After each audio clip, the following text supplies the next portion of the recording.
Hello, everyone, and welcome to a Football Thursday. And today we'll be talking about how Josh Allen fared this season in his introductory rookie season. And let me just say that he showed a lot of progress from week 2 all the way to the end of the season, week 17. In my opinion, he was a totally different quarterback from when he started. Does he still have a ways to go? I believe he does. He needs to work on his completion percentage and also get those interceptions down a bit so that he can be successful next season. I will start with the progress that he made. I believe that when he started, he showed flashes of what he could become. He ran a little bit. Obviously, we all remember that leap he had over Anthony Barr in the Vikings game, but you could tell he wasn't really seeing the field all that well.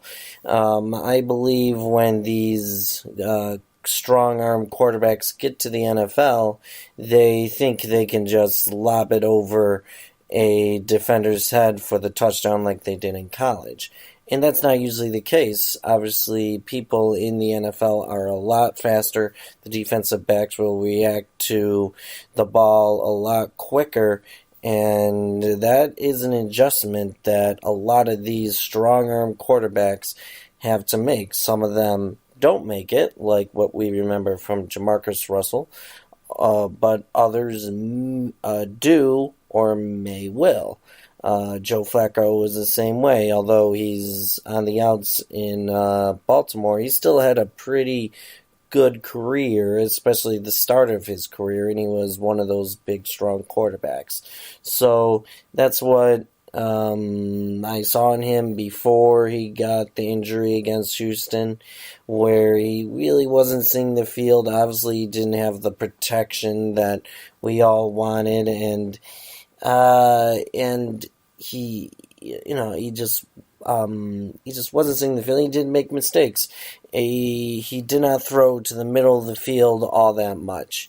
He really didn't. I think he missed some throws that could have gotten first downs. He was always looking for that deep play ball. And when he came back after his injury against the Jacksonville Jaguars, I think he did exactly that, exactly what I wanted me to see from him, is that he did see his progressions a little bit better, and took the short throws and then hit on that deep throw later in the game, which was really good to see. An example of that is kind of during the Lions game, where he just shot throw after throw to the middle of the field, and obviously that paid off when he hit Robert Foster for the game-winning touchdown in that game. So that's good. And also, accuracy is not really an issue. And his completion percentage at the end of the year was 52.8. That does need to go up, but he also had to deal with a lot of drops. Does he make a lot of poor throws? Does he miss the mark? Yes, he does. But then he comes back and hits a 10 to 20 yard throw that you really need. So that's really good, and really something to look forward to next year is the ability to come back from those poor throws. So, obviously he had 10 touchdowns and 12 interceptions because of that big game I'm going to talk about later, in the last game of the year. His statistics are not that great, but they're okay. I mean, 2,074 yards is actually pretty good, considering that the low skill level the Bills have at receiver and also offensive line. and running as well, he did really great in. I didn't know that coming out of college that he was that good at running the football, but man, he was excellent at that. He had almost 400-yard games as a quarterback. He had the most He had the most yards rushing by a quarterback in Bills history, and that will really help the Bills moving forward. He has really great escapability. His escapability kind of reminds me of Aaron Rodgers, where when pressure comes, he senses it and runs away from it and has the speed to run away from it. And that is something that is really good. He has great game speed, and what I mean by that is he's not, when you look at him on the practice field, he is not very fast. But when you get into the game and he gets that competitive edge, that can really increase a person's speed, a person's heart to gain that first down and more. And that's really what he has. I mean, he outran a lot of linebackers this season, especially against the Miami Dolphins.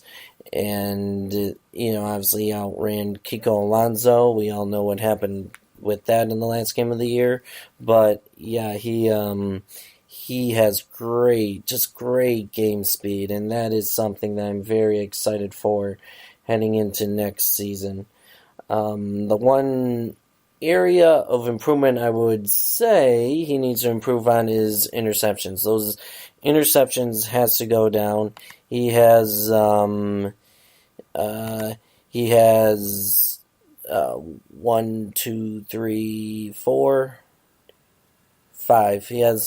five games this season where he threw multi-interception games, which is one or more interceptions. And that's not great if you want to get to the playoffs and get to the Super Bowl. He needs to lessen down on those interceptions. Now, were all of those interceptions his fault? No, I know in the Tennessee game he had a